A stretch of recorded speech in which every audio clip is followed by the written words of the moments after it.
출애굽기 40장 34절부터 38절까지의 말씀입니다. 저와 여러분이 한 절씩 교독하겠습니다.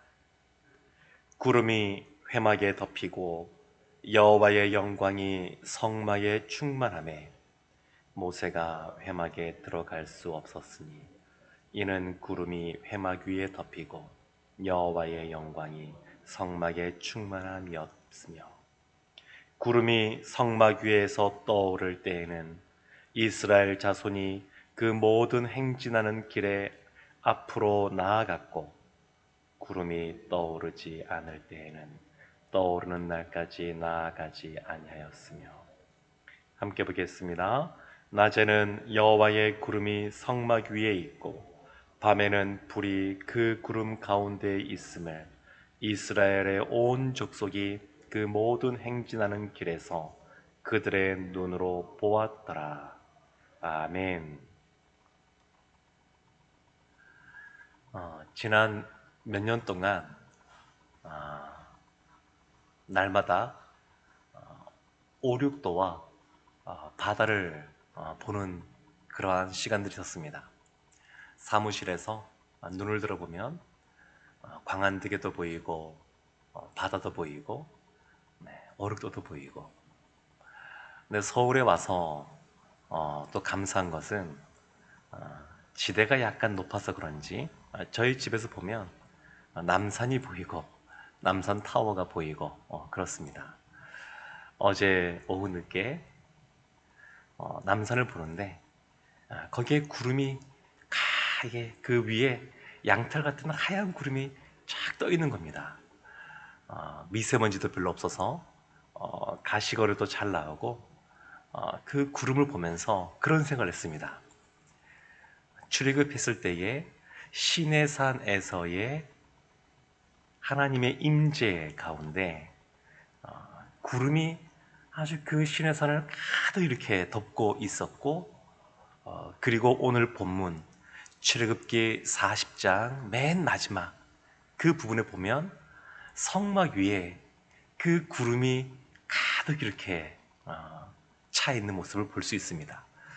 근데 이 구름의 차이점이 있는데 그것이 뭐냐면 시내산 위에 임했던 하나님의 임재 가운데 함께했던 그 구름, 그리고 성막 그 위에 가득 찼던 그 구름, 이런 구름들은 일반적인 우리 그런 구름이 아니라 하나님의 존귀하심과 하나님의 위엄과 하나님의 그 장엄함이 묻어나는 그러한 구름입니다. 성경을 보면 하나님의 임재와 관련하여서 몇 가지 하나님이 잘 사용하시는 그런 것들이 있는데, 대표적인 것이 오늘 본문에 등장하는 구름과 불입니다. 하나님이 충만하게 그 구름 가운데 여호와의 영광으로 함께하고 계십니다. 시내산 가운데 함께 하셨던 그 하나님께서 이제는 움직이는 성막 그 가운데 하나님이 함께 하시는 겁니다. 이 성막 가운데 함께 하신다라고 하는 것은 창조주 하나님께서 이스라엘 가운데로 들어오셨다, 그런 의미입니다. 성막은 늘 이동할 수 있게 해체할 수 있고 그리고 짊어질 수 있고 움직일 수 있는데, 이스라엘이 가는 곳마다, 그들이 움직이는 곳마다 하나님께서 함께 하시겠다, 이런 것을 드러내는 것이 이 성막이고, 성막이 성막다울 수 있는 것은 하나님이 충만히 임재해 있을 때 그것이 가능합니다. 34절 말씀을 보면 구름이 회막에 덮이고 여호와의 영광이 성막에 충만하매, 이렇게 말합니다. 여호와의 영광이 성막에 충만했던 것은 하나님께서 임재했기 때문에 그런 것입니다. 거룩한 땅이라고 하는 것은 특별히 거룩한 땅이 따로 있는 것이 아니라 하나님이 임재해 계시는 곳, 그곳이 거룩한 땅입니다. 우리는 성도라고 불려집니다. 우리가 거룩한 사람이라고 불려질 만큼 흠이 없는, 또 부족함이 없는 존재가 아님에도 불구하고 우리가 성도라고 불려지는 것은 오직 하나님 때문에 그렇습니다. 하나님이 우리로 하여금 거룩하다라고 말씀해 주시기 때문에 그렇습니다. 로마서에도 말씀을 보면 사도 바울이 의인은 없나니 하나도 없다, 그렇게 말을 합니다. 그래서 우리 중에 누구 한 사람 자신이 있게 나는 성도라고 불리기에 합당합니다 라고 말할 수 있는 사람은 사실은 아무도 없습니다. 그럼에도 불구하고 우리가 거룩한 자가 된 것처럼 이 성막이 오늘날 우리 가운데, 하나님이 성전으로서 우리 가운데 계시는 은혜를 주십니다. 베드로전서 3장 16절과 17절 말씀을 보게 되면, 너희는 너희가 하나님의 성전인 것과 하나님의 성령이 너희 안에 계시는 것을 알지 못하느냐? 누구든지 하나님의 성전을 더럽히면 하나님이 그 사람을 멸하시리라. 하나님의 성전은 거룩하니 너희도 그러하니라.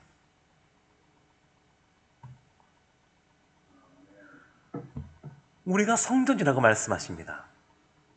하나님의 계심으로 우리가 성전이 되신다 이렇게 말하는데, 우리가 두렵고 떨리는 마음으로 보게 되는 말씀은 누구든지 하나님의 성전을 더럽히면 하나님이 그 사람을 멸하시리라. 그러니까 우리가 늘 주 앞에 거룩한 모습으로 있어야 되는데, 늘 거룩한 모습으로 있기에는 우리의 부족함을 우리가 너무나 잘 알고 있습니다. 그러면 어떻게 해야 되겠습니까? 위로가 되는 말씀이 베드로전서 2장 5절에 나와 있습니다. 너희도 산돌같이 신령한 집으로 세워지고 예수 그리스도로 말미암아 하나님이 기쁘게 받으실 신령한 제사를 드릴 거룩한 제사장이 될지라. 거룩한 제사장이 될 수 있는 것은 예수 그리스도로 말미암는 겁니다. 예수 그리스도 때문에 거룩하게 우리가 불려질 수 있고 성전다운 모습으로 살아갈 수가 있습니다. 교회도 마찬가지입니다. 오늘날 이 교회도 하나님의 영광을 드러내는 그러한 교회가 되어야 되는데, 하나님의 영광을 드러내기 위해서는 가장 중요한 것은 하나님이 이곳에 임재해 계셔야 됩니다. 코로나19의 팬데믹이 시작되면서 한국 교회가 참 이 사회적으로 많은 그러한 신뢰를 잃어버리는 그러한 일들이 있었습니다. 그런데 이 교회가 다시 그 신뢰를 회복하고 인정받기 위해서는 이 교회 가운데 하나님의 영광이 충만히 임재할 때에, 이곳 가운데 거룩함이 가득할 때에 그것이 나타납니다.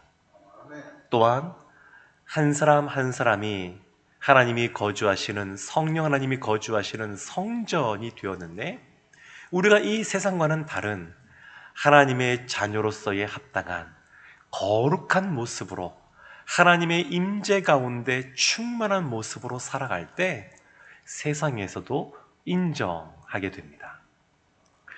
성막이 이와 같이 구름이 가득 덮이면서 충만한 하나님의 영광 가운데 거할 때에 35절 말씀 보게 되면 모세도 그 가운데 함께하지 못합니다.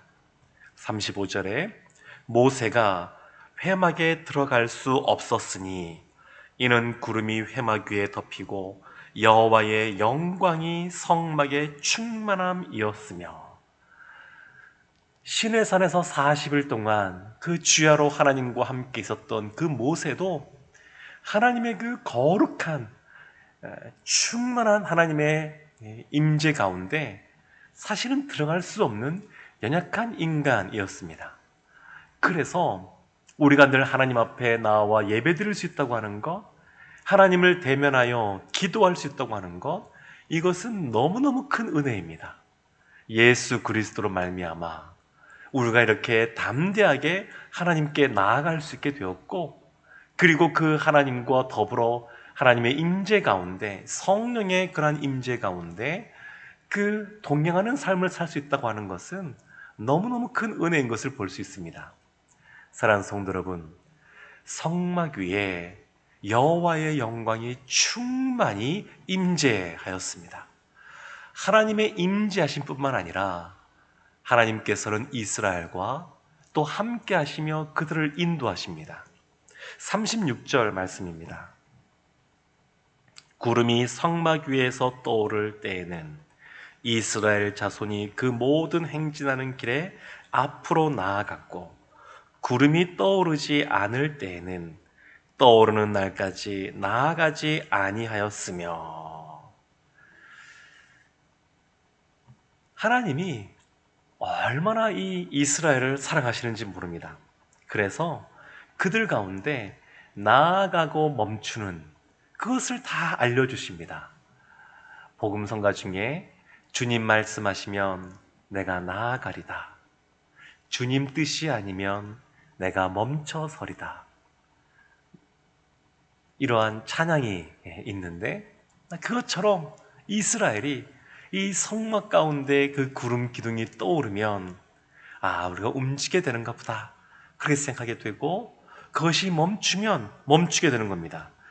여기에 대해서 민수기 9장을 보면 조금 더 자세하게 이것을 설명하고 있습니다. 민수기 9장 22절과 23절 말씀을 제가 보겠습니다. 이틀이든지 한 달이든지 1년이든지 구름이 성막 위에 머물러 있는 동안에는 이스라엘 자손이 진영에 머물고 행진하지 아니하다가 떠오르면 행진하였으니 곧 그들이 여호와의 명령을 따라 진을 치며 여호와의 명령을 따라 행진하고 또 모세를 통하여 이르신 여호와의 명령을 따라 여호와의 직임을 지켰더라. 근데 구름이 언제 떠오를지 모릅니다. 이틀 만에 떠오를 수도 있고 한 달 만에 떠오를 수도 있고 1년 동안 떠오르지 않을 수도 있습니다. 근데 이스라엘 상태는 어떤 상태냐면 언제 구름이 떠올라서 움직일지 모르기 때문에 늘 나그네처럼 떠날 준비를 하고 있어야 됩니다. 1년을 거주한다 그러면 농사를 짓는다든지 그 시간 동안에 어떻게 보낼지 정착할 것을 또 고민하고 또 그와 같은 일들을 행할 텐데 그런 걸 할 수가 없습니다. 언제 이 구름이 떠오를지 모르니까. 그러니까 늘 나그네와 같은 마음으로 늘 그 성막 위에 떠올라 있는 구름을 쳐다보면서 하나님이 우리를 언제 인도하시나 늘 그런 생각을 하면서 하나님께 초점을 맞출 수밖에 없습니다. 그래서 하나님께서 구름을 통하여 말씀하시면 이제 진을 꾸리게 되고 이동하게 되고 멈추게 되고 오직 하나님만 바라보는 그러한 모습으로 나아갔습니다.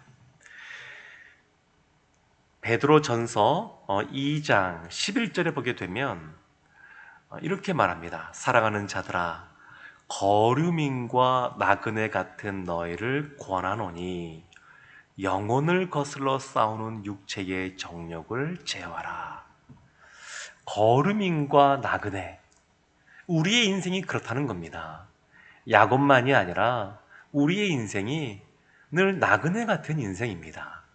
그래서 이 땅에서 얼마나 더 많은 것들을 또 소유하고 누리기 위해서 늘 애쓰고 늘 거기에만 머물러 있는 것이 아니라 언제라도 하나님이 이동하라 그러시면 이동하고 멈추라 그러시면 멈추고 언제라도 하나님 말씀에 하나님의 인도하심 따라 나아가고 멈출 수 있는, 행할 수 있는 그러한 자세로 살아가야 됩니다. 그래야 육체의 정욕을 제어하고 그것과 싸워 이길 수가 있습니다. 이 땅에 우리가 살아가지만 이 땅에 속한 자가 아니라 하나님의 하늘나라의 시민권자로서 늘 나그네와 같은 삶을 살아간다, 이렇게 생각하고 살아가는 것이 필요합니다. 38절 말씀에 얼마나 하나님이 이스라엘을 사랑하시는지 그 모습이 나타납니다. 낮에는 여호와의 구름이 성막 위에 있고 밤에는 불이 그 구름 가운데 있음을 이스라엘의 온 족속이 그 모든 행진하는 길에서 그들의 눈으로 보았더라. 그 무더운 낮에는 구름으로 그 모든 것을 가려주어서 그늘지게 하여서 시원하게 하시고, 또 밤에 기온이 떨어져서 추울 때에는 그 구름 안에 불이 있게 하여서 따뜻하게 그 밤을 보내게 하시는 그 하나님의 사랑, 하나님의 그 섬세하심, 하나님의 그 인내하심에 대해서 볼 수가 있습니다. 사랑하는 성도 여러분, 오늘 본문의 말씀은 구름 가운데 충만히 여호와의 영광이 가득한 모습을 볼 수 있습니다. 그리고 이것은 한 단어로 표현한다 그러면 하나님의 임재라고 말할 수 있습니다. 그리고 구름 기둥으로 하나님이 인도하시는 것은 하나님의 인도라고 말할 수 있습니다. 오늘 한 날 살아가실 때 하나님의 임재하심과 하나님의 인도하심을 경험하시기를 바랍니다. 가장 중요한 것은 하나님이 영광 가운데 구름 통하여 하나님의 영광이 충만히 임재했던 것처럼 성령의 충만함이 우리 가운데 있을 때 가능합니다. 성령의 충만함이 우리 가운데 있을 때 하나님의 임재 가운데 우리가 거하게 될 것이고, 성령의 인도하심 따라 그 길을 걸어가게 될 것입니다. 오늘도 성령의 충만함 속에 하나님의 임재와 인도하심을 경험하시는 우리 성도님들 되시기를 주님의 이름으로 축원합니다. 아멘. 기도하겠습니다. 하나님, 성막이 다 완공되고 그 성막에 하나님의 영광이 충만히 임재하기에 성막이 거룩한 곳이 되었던 것처럼 하나님의 우리의 삶 속에, 우리의 심령 속에 성령 하나님 충만히 임재하여 주셔서 우리가 거룩한 백성으로서 또 성전으로서 하나님의 임재하심과 하나님의 인도하심을 경험하게 하여 주시옵소서. 오늘도 하나님의 섬세하게 인도하시는 그러한 인도하심 속에 하나님이 허락하신 꼴을 먹고 푸른 초장으로 걸어가는 우리 모두가 되게 하여 주시옵소서. 예수님의 이름으로 기도합니다. 아멘.